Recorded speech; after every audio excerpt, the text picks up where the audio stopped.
ജയസൂര്യക്കെതിരായ പീഡന പരാതിയിൽ അന്വേഷണവുമായി പോലീസ് 2008-ൽ സെക്രട്ടേറിയറ്റിൽ നടന്ന സിനിമാ ചിത്രീകരണങ്ങളുടെ വിവരങ്ങൾ തേടാൻ പൊതുഭരണ വകുപ്പിന് പോലീസ് കത്ത് നൽകി. സെക്രട്ടേറിയറ്റിലെ ശുചിമുറിയിൽ വെച്ച് പീഡിപ്പിച്ചുവെന്നായിരുന്നു നടിയുടെ പരാതി. അതേസമയം നടൻ സിദ്ദിഖും കോടതിയെ സമീപിച്ചിട്ടുണ്ട്. എഫ്ഐആർ കോപ്പിയും പരാതിയുടെ പകർപ്പും വേണമെന്നാണ് ആവശ്യം. വിവരങ്ങളുമായി അഖിൽ പാലോട്ടുമഠം ചേരുന്നുണ്ട്. അഖിൽ, ഇപ്പോൾ ജയസൂര്യക്കെതിരായ പീഡന പരാതിയിലെ അന്വേഷണം പോലീസ് എങ്ങനെ മുന്നോട്ട് കൊണ്ടുപോകുന്നു? ഒപ്പം തന്നെ നടൻ സിദ്ദിഖും കോടതിയെ സമീപിച്ച സാഹചര്യം, കൂടുതൽ വിവരങ്ങൾ എന്തൊക്കെയാണ്?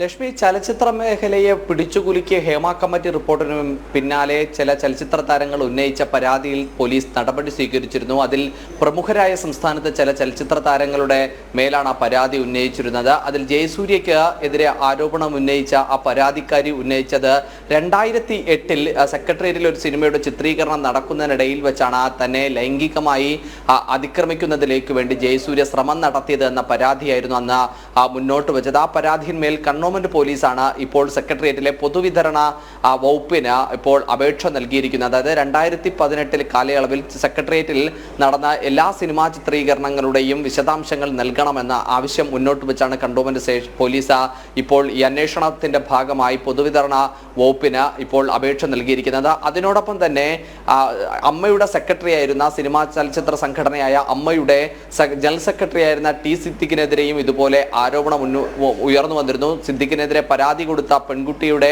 ആ പരാതിയിൽ പരാതി ഏതാണ്, അതിൽ പരാതിയുടെ പകർപ്പും എഫ്ഐആറിന്റെ പകർപ്പും വേണമെന്നാവശ്യപ്പെട്ടാണ് ഇന്ന് സിദ്ദിഖ് കോടതിയെ സമീപിച്ചിരിക്കുന്നത്. തിരുവനന്തപുരം മജിസ്ട്രേറ്റ് ഫസ്റ്റ് ക്ലാസ് കോടതിയാണ് സിദ്ദിഖ് അപേക്ഷ നൽകിയിരിക്കുന്നത്. കൂടുതൽ വിവരങ്ങൾ നൽകുന്ന മുറയ്ക്ക് കോടതിയിൽ തന്നെ മറ്റു കാര്യങ്ങൾ ബോധിപ്പിക്കും എന്നതാണ് സിദ്ദിഖിന്റെ വക്കീൽ നിന്ന് നമുക്ക് അറിയാൻ സാധിക്കുന്നത്. എന്തായാലും സംസ്ഥാനത്ത് ഉടനീളം സിനിമാ മേഖലയിൽ ഉണ്ടായിരിക്കുന്ന ഇത്തരത്തിലുള്ള ആരോപണങ്ങളുടെ പശ്ചാത്തലത്തിൽ വലിയ വിവാദങ്ങൾ തന്നെയാണ് ഓരോ നിമിഷവും ഓരോ ദിവസവും മുന്നോട്ട് വന്നുകൊണ്ടിരിക്കുന്നത്. ലക്ഷ്മി, ശരി, അഖിലാണ് വിവരങ്ങൾ നൽകിയത്.